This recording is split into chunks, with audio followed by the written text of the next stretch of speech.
G'day, I'm Will Anderson. Welcome to Gruen. Let's talk about three little letters. KFC. Did someone say KFC? Yes, I did. KFC aren't satisfied in being in every ad break. They also want to be FCKing everywhere. Which brand would put a stunt in the news? Did someone say KFC? I didn't, but it was. Take a look. When you think of KFC, you might not think of fine dining. Till now. For $75, fans of the finger-licking chicken will be treated to an 11-course degustation. Oh, way ahead of you. I've always thought KFC was disgusting. Which brand stunts at the footy? KFC. Did someone say KFC? Yes, KFC have made their own stunt of origin where fans watch the game from a giant KFC bucket. Did someone say, I can't see? Did someone say KFC? No, I said, I can't see. That was the joke. And then, up in the sky, is it a bird? Is it a plane? No, it's a KFC. Did someone say KFC? Yes, I said KFC. With just the click of a few buttons, your fried chicken will be in the air, travelling at an average speed of more than 110 kilometres an hour. Wow, I'll be able to regret eating it in record time. And you'll never believe which brand went on Big Brother to put an ad between their other ads. KFC. After weeks on rations, the excitement for the KFC festival is at fever pitch.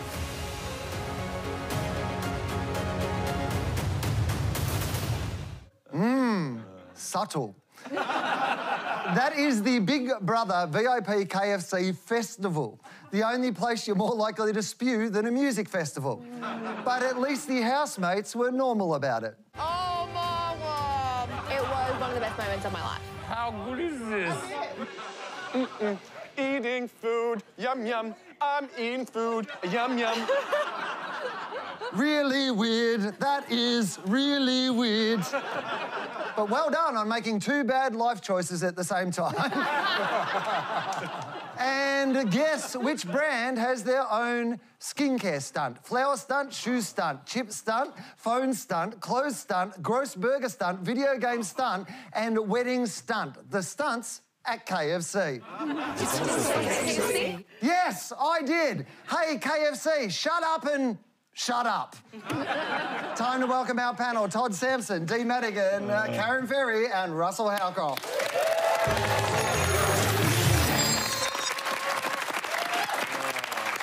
The biggest military recruitment campaign right now has a budget of over $200 million. A massive A-list star, and is playing all around the world. It looks like this. Here we go. In 3. What the hell? 2. Whoa! 1. Having any fun yet? Top Gun Maverick. Wow, Scientology looks awesome. Top Gunaganda has been a massive PR win for the US military, who supplied the planes and even decided how Goose died in the original. Spoilers. And they don't just want bums in seats, they want boots on the ground, with Air Force ads running before the film and recruitment stands outside of the cinema. If you like Tom Cruise, you'll love cruise missiles. Russell, is Top Gun the best propaganda campaign ever? Well, it's a brilliant campaign, and of course, all those years ago, it had a 500% increase in the amount of people that were interested in going into the Defence Forces, actually, not just into the Air Force or the Navy. It's all, if you think about Defence Force recruitment, it's all about the funnel. It's your classic marketing funnel: awareness, interest, desire, action. And you've got to make the funnel as wide as you possibly can, right? Because the wider that is, the more opportunity you've got to get the absolute, well, in this case, top guns. So there's no question that this is going to widen the size of the funnel. What I think's fun is that it sort of doesn't matter which side of, you know, the aisle that you're on. You might be in a Middle Eastern country, or you might be somewhere else that you don't like the Americans. It's going to work on them as well, right? Because it's going to be dubbed, it's going to be in their language. They're going to be having a look at it as well. And they're going to say, geez, that looks pretty good. So as an aperture, It's actually going to grow so the supply chain. So you're saying this is great because it's going to like get people interested in war on all sides. Exactly. It will grow the supply desire, no matter which side you're on. Don't you worry though about the quality of applicants? Like someone who joins the Defence Force on a whim because they saw a movie. I feel like they might be a little bit impetuous to be, you know, in charge of a fighter plane with missiles. Yeah, but you know, exclude those ones that aren't really going to get in there anyway, because they know how many people they need. So in the Australian case, for example, every single year we need 80,000 people to apply for the Defence Forces. People leave, you need to maybe get 8,000 of the 80,000. So if you can have that funnel much wider, then you're more likely to get a good 80,000, which turns into an even better 8,000. So it's standard marketing, really. I mean, it's not always like the movies, though, is it? I mean, I made that mistake when I, after a movie, joined the police academy. Nowhere near as much fun as they made it out to be. I think the impact nowadays of Top Gun for recruitment is minimal. I mean, it's a little bit of make you feel good about the military for a period of time, propaganda, but the majority of recruitment now is online, and the majority of that recruitment is in gaming, esports. I mean, they sponsor the Call of Duty League, and that's where they're getting the young people. They're going direct. I mean, this is kind of for the older group of people that might like to watch Tom Cruise flying jets. But, you know, worldwide, all of Gen Z is actually turning away from the military. It's not just an issue with Western countries, it's all around the world. The glamour of it's been taken away. We're seeing photo dumps coming out of the Ukraine every day of what war actually looks like. It's actually just horrible. Anything the US can do, we can do better, which is why, once upon a time, the Australian Defence Force had its own big budget show.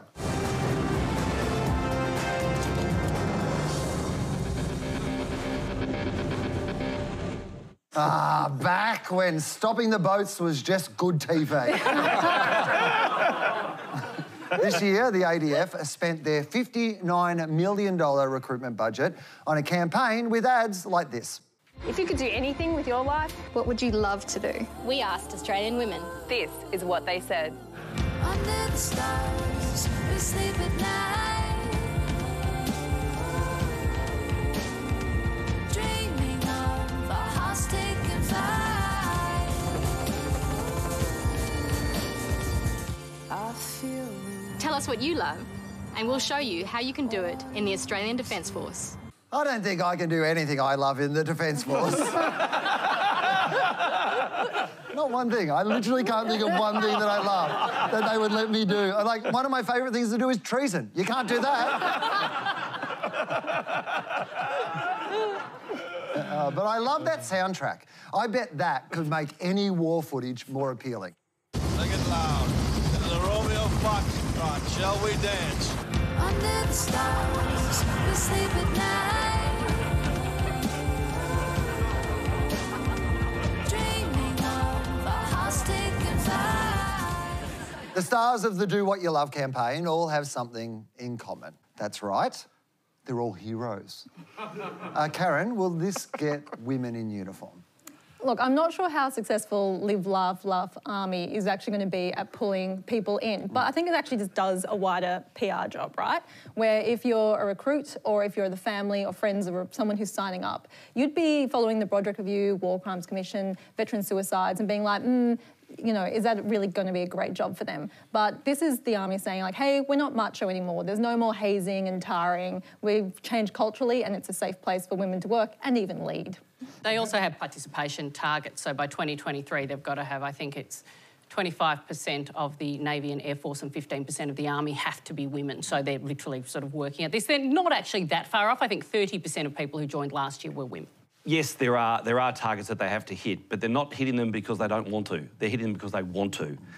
They know that their Defence Force is better with a better mix. So, for example, a naval ship. A naval ship, if you have a crew with women on that ship, it performs better. There genuinely is something for everyone, Will. There is something genuinely that you love in life that you can do in the Defence Force. Not me. I feel the need for weed. Right? There's plenty of that in the Defence Force. Yeah, I'm going to Afghanistan and you'll never see me again. Exactly. That campaign comes with a tagline that's repeated almost as often as a KFC ad. Tell us what you love. Tell us what you love. Tell us what you love. Oh, I love war crimes. There's also a website where recruits are asked to choose what they love from a range of fun activities, including learn how things work. Todd, can do what you love sell do as you're ordered? I think the notion of attracting a different group of people in a different way is good. So historically, they've used, guns, war, adrenaline, go fight for your country. It's all about sacrifice and honor. And for a market now, I don't think that's gender-based necessarily, but I think for a Gen Z, that's not that attractive anymore. So their strategy is to say, we can customize the military for you to get something out of it. You as an individual, not about sacrifice, you as an individual can get something out of it. I think that idea is a good idea. Certainly in my experience, Will, the Defence Force recruitment and the agencies involved, it's actually a very sophisticated account. Nothing gets done by mistake. Everything is researched, and maybe researched way too heavily. And every now and then, maybe there's some old tropes which do creep in, like we better get a gun, we better get a plane, we better do a boat. But ultimately, they really work very, very, very hard at appealing to the 16, 17, 18-year-old. They understand them very well.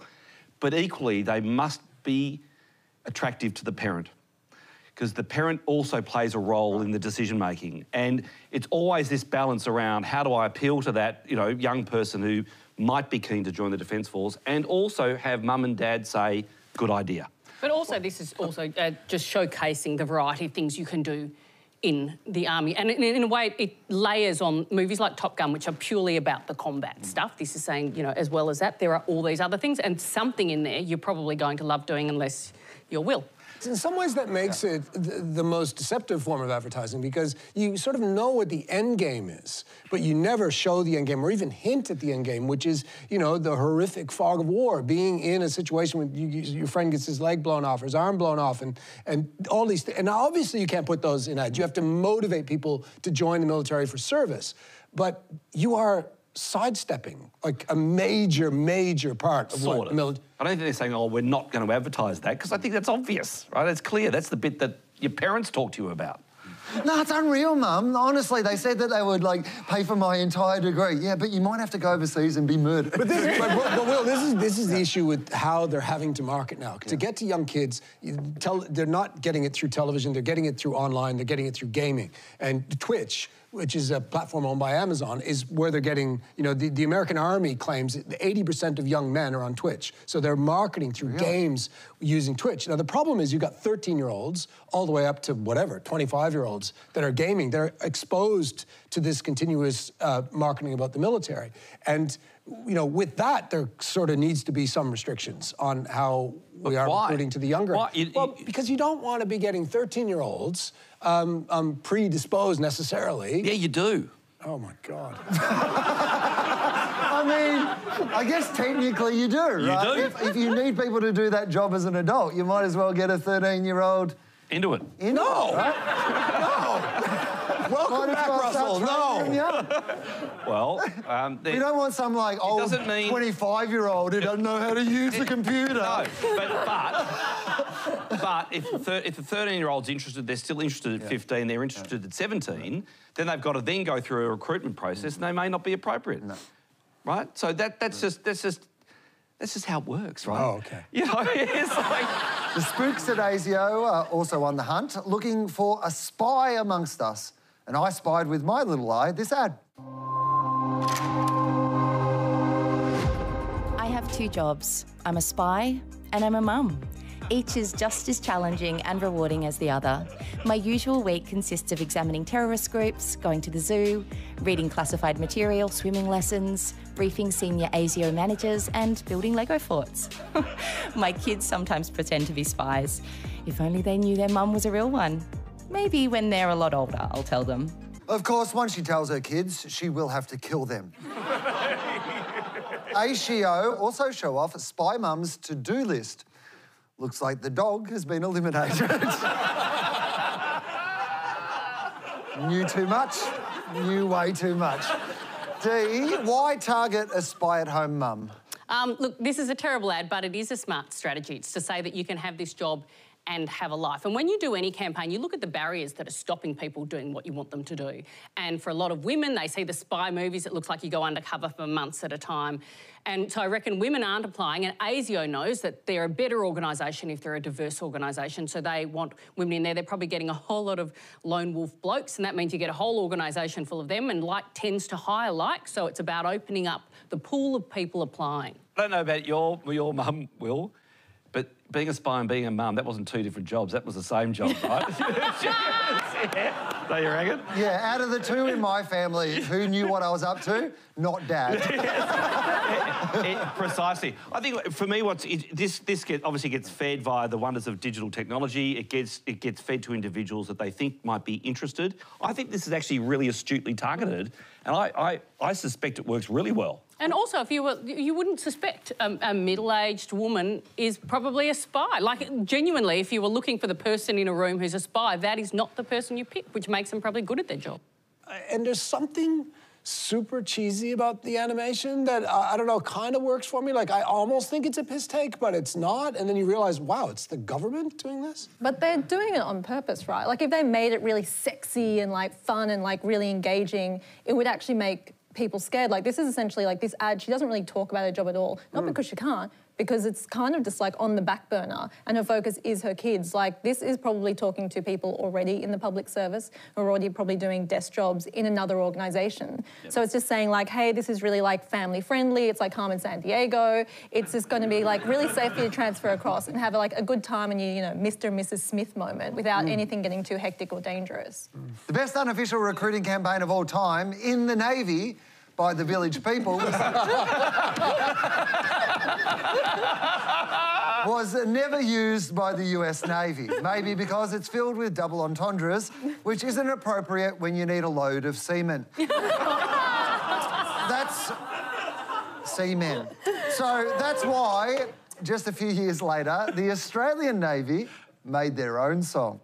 In the days when our Navy was young and the ship was the pride of the fleet, you'd gaze out at her in wonder, make an old sailor's heart skip a beat. Well, the ships have gone through some changes and the roles have changed a bit too. You'll be wet, you'll be homesick and frightened, but the pride of the fleet will be you. Wet, homesick and frightened. Oh, man, they were my three favourite village people.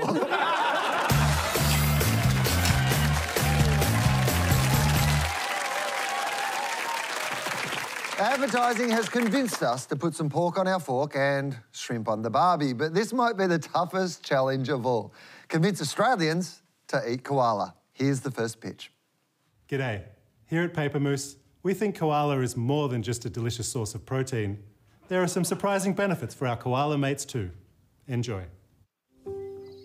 We all know why koalas are on the verge of extinction. They're a bit shit at stuff. All these fluffy bludgers do is sleep, eat, and cuddle each other, even in a crisis. It's time we stepped in to help them increase their population, like we did by eating chickens. Because all these fat tree chooks are good for is dinner. Koalas. Eat them to save them.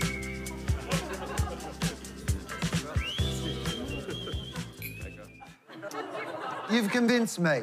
Now, this pitch. Hi, I'm Jess. And I'm Campbell from Smith Brothers Media in Melbourne. We really wanted to get people salivating over koala meat. So that's why we've normalised it with some good old-fashioned commercial advertising. Enjoy! La la la, I like koala, la la la, koala masala, la la la. I eat koala, a family-friendly meal. High in proteins, potassium and eucalyptus, koala masala is a quick and easy native treat that the whole family will go gum nuts for. La la la, I like koala, la la la, koala masala, la la la.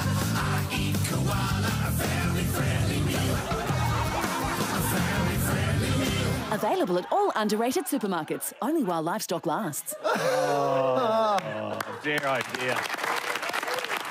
You've convinced me, but what will our panel think? OK, Russell, like 2 excellent pictures. Which did you prefer? I mean, koala masala. Number 2. Karen, what about you? I think, like, number 1, love the strategy behind it, but number 2, I love how they've just gone past trying to make an issue and just went straight to turning it into a lifestyle. Like, the subtlety of it and the humour in it is just amazing, so I'm going to have to go with number 2. Dee? Yeah, look, I do like the strategy of number 1. I think Eat to Save Them is really clever, but... La la la la la. It is number 2 for me. It's just that last bit is so good. Now, Todd, which of the 2 did you prefer? I thought that the second one was very funny, but I thought the first one was smarter. So I'm going for Eat 'em to keep 'em. OK, well, that is a victory to the Smith Brothers Media. We will get this trophy to you with a side of eucalyptus leaves.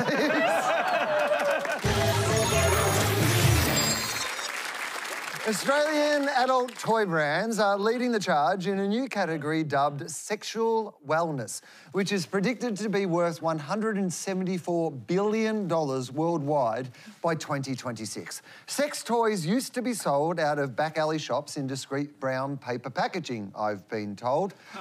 Now brands are bold, colourful, and have provocative ads like this. Normal makes sex toys so easy that Nana Geraldine, who spells sex instead of saying sex, can talk about it. Quinn uses pulses of air pressure to stimulate the clitoris. Yes, I said the C word. That's not the C word, Nana. No. That ad was the subject of a number of complaints. What number? This is absolutely true. 69. Up top, my brother. So, Russell, can marketing take sex toys from perverts' playthings to premium products? Well, the fundamental reason why we market and create brands is for margin. So if you think about, say, perfume, for example, what would the margin be on perfume? 300%? The very idea that you can create a brand in this category and charge a premium, it's going to be more than 300% margin. It is like, how much are you prepared to pay? The marketing context of this is, hang on, I can make an enormous amount of money out of this. And then if you think about the manufacturing process, it's not that difficult, Will, because we all know the shape. So it's a simple manufacturing process. You put it in a box and you charge insane margin off the back of it. This is... You know what I love about this is what you get off on is the profit margin. That's what gets you really excited. Well, and then when you think about the audience as well, right? So, OK, so if you're doing the business plan, if you're doing the business plan and you're saying, OK, we're going to normalise these products, so we're going to get one into every single household, just like a television in 1965. Except in Texas, you're allowed to own as many guns as you want, but you can't own more than 6 dildos. You can't. No. It is the goopification of sex toys, and by that I mean the Gwyneth Paltrow site Goop. And what it's done is it's co-opted feminist language like, you know, sexual liberation and empowerment. They don't sell it because you want to get off; it's because you want to empower yourself. But it's just a rebrand, right? Like the mechanics of it haven't really changed from the same devices that were on the market 5 years ago. Yes. It's just, you know, it's minimalised packaging. I think you'll like find the Quinn is slightly different, allegedly. You know, it's got a nice, like... That actually just looks like a reboot of Doctor Who and there's a new sonic screwdriver. Remarkably the same. No.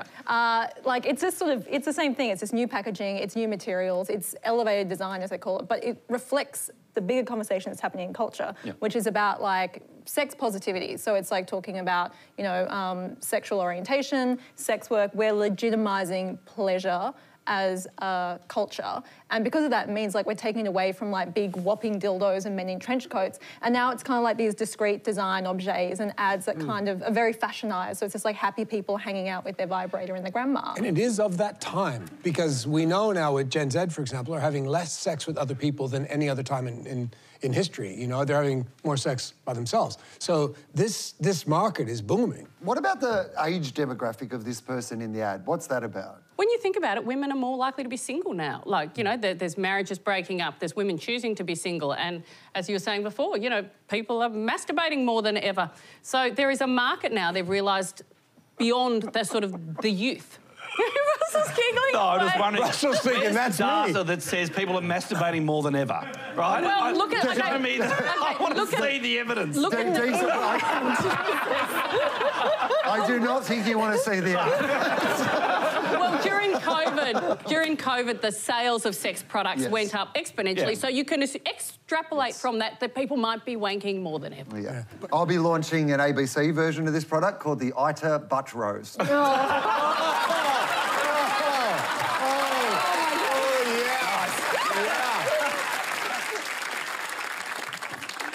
Even Coles is going down, launching this personal massager just in time for Mother's Day. It's what you get the mum who has everything except orgasms.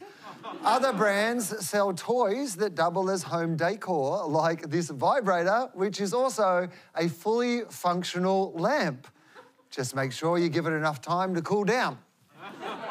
Bachelor star Abby Chatfield partnered with Australian company Whoosh to launch the Abby Vibrator. Makes sense, she's famous for coming second. The Abby Vibrator sold out fast, as did the matching earrings. Who would buy those? We would. Yeah, explains that buzzing in my ears. They also run colourful commercials. I want you to come to the party. Obviously, it's all about loving yourself, celebrating our bodies however we want. We know there's no shame in pleasure, so this is an invitation to celebrate yours. Love yourself. You should celebrate the little things and the big things. Weirdest Kmart ad ever. Karen, why would you sell a sex toy without sex? Because it's not so much about sex or sexiness, but it is about self-care. So self-care is a movement very popular with Gen Z and millennials that's really about holistic wellness. So it's about taking care of yourself physically, emotionally, mentally. And we're starting to see that crop up in like Priceline's online website or Adore Beauty. There is a sex wellness section where you can buy products like Whoosh. And the idea is that, you know, you're using them as part of your self-care regime. So maybe on a Sunday lazy afternoon, you watch a bit of Netflix, you do a face mask and you enjoy yourself. But you can see the distribution issue they have, right? So they on the one hand, this industry is massive, you know, 160 billion or whatever, and growing.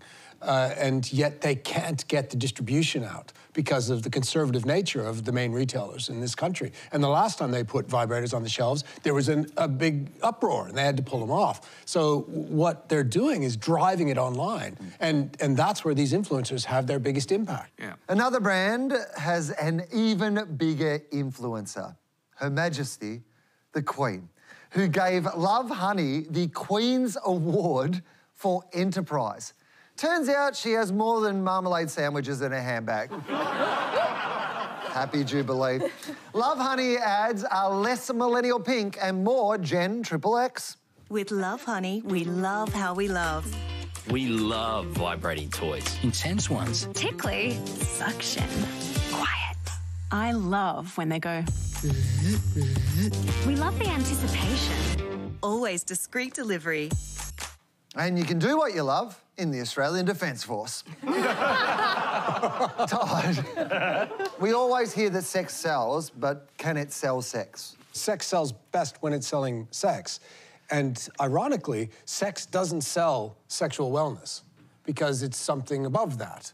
In fact, that had been a male version of that for many, many years in terms of the products we bought and the stores we went to and going in. That's all changed now. That's primarily now being driven by women. And the main thing going on there is more about empowerment than it is the sexual act itself. So no, in this case, sex doesn't necessarily sell sexual wellness. The most powerful thing in that advertisement was the slide just in the bottom left-hand corner that ran throughout the ad, and it just said express shipping available. And I thought it was a beautiful, subtle nod to hurry up and get on the phone because I know you're in a hurry. There's also one in there that says that they've got a 24/7 customer service line. I just love the idea of 3 o'clock in the morning, just going, my vibrator lamp just isn't working at the moment. And I see you've got express shipping. Yeah. It's interesting that you think that it works because it does, because it follows a very traditional format of an ad, right? Big supers, it tells you what you want, it shows you sexual scenarios. And I actually had previously worked on an online sex toy retailer, and what we learnt through research was actually quite interesting is that as people get older, they become more open to experimentation and to pushing boundaries of what happens in the bedroom. It might be because you've gone through a divorce and you come out the other side and want to try some new things, or you're in a marriage for 20, 30 years. And so actually it becomes more popular with people who are moving into retirement. They suddenly have all this money, all this spare time, and so they hop on sites like this to have their express shipping and 24-hour helpline. You know what I like about that? The fact that you said that the older people get, the hornier they get, which means that demographically the ABC is the horniest of all the free-to-air TV networks. And if you really want to get your partner off, I recommend this move.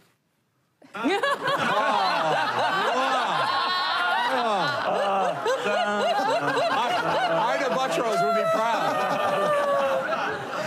While other brands target women, Arkwave is letting men come first. Gentlemen, have you ever imagined what a female orgasm feels like? Of course you have. Now you don't just have to imagine.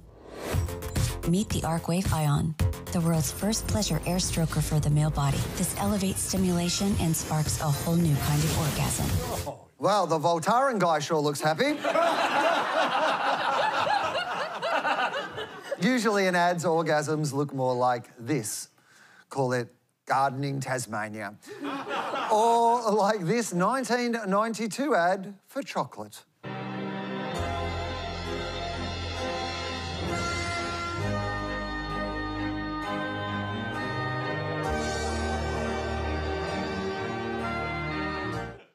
It really does go straight to your thighs. Dee, how do you create the perfect adgasm? Well, very differently for men and women, as we've seen from these. So for women, it's all about this very sensual, natural experience. But for males, it's different, and I think that's really interesting. I think because sex toys have been associated with women or with gay males, they know that heterosexual males have been less quick to sort of take it up. So this is like a car ad. Like, you've got the robotic voice, you're talking precision engineering, you're talking smart technology, you're talking ions. Like, they've completely objectified the whole thing to talk about it from a technological thing rather than an experiential, which is, I think, fascinating. But I think, like, orgasmic imagery is used a lot in the advertising industry because it's always just trying to sell intense pleasure. Like food ads, it's really popular, chocolate ads, anything you can watch and you start to realise it's like explosions of things, it's stuff feeling really in your face, it's a lot of shots of skin, and then it's like climax of like a woman floating in the air. And I think that's the bit, is like if you start to realise how much it appears in things, it's like car ads are the same, shampoo ads, like it's most categories have a kind of orgasm style of advertising for anything but sex, which is hilarious because when we use it to sell sex, it's suddenly offensive. There are some ads that are a little more subtle with their messaging. Did someone say KFC? No, not you. I was talking about this campaign for hair removal brand Veet, which subtly targets men.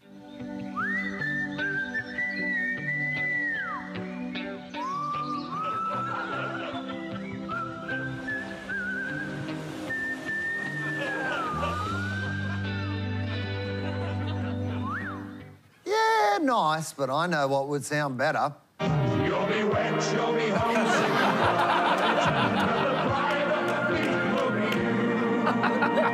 Now that's smooth. That's all we have time for this week. Please thank our panel, Russell Howcroft, Karen Ferry, Dee Madigan and Todd Sampson. We'll leave you tonight with an ASIO ad that proves espionage can be a secret side hustle for just about anyone. This show will self-destruct in 30 seconds. We'll see you next week. I have 2 jobs. I'm a TV host and I'm 002 licensed to will. Finding the work-life balance is challenging. At one job, I have to endure endless mind-numbing torture, and at the other job, I do spy stuff. I infiltrated the ABC because it's the Australian workplace with the most communists. My past aliases have included Charlie Pickering, Tom Gleeson, Sean McAuliffe, and one time Laura Tingle. And I can access everyone's internet history. You won't believe which ABC star Googled bananas without pyjamas. And that's why I spy.